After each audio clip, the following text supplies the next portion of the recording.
To track your debt snowball using EveryDollar, start by listing all your debts, including credit cards, loans, and other outstanding balances. Sort these debts by balance, with the smallest balance first, as this is the core principle of the debt snowball method. Next, log into your EveryDollar account and navigate to the debt section. Here, you will add each of your debts, one by one, starting with the smallest balance.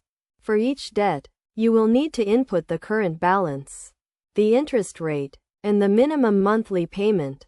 EveryDollar will then calculate how much you need to pay each month to eliminate your debt.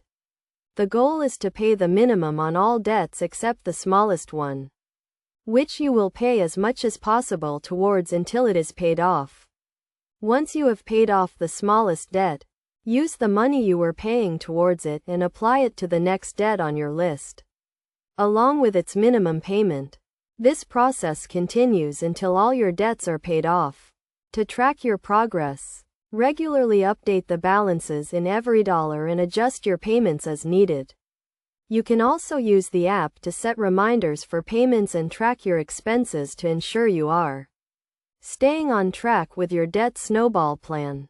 The key to successfully tracking your debt snowball with EveryDollar is to stay consistent and focused on your goal. By following these steps and maintaining discipline in your payments, you can pay off your debts and achieve financial freedom.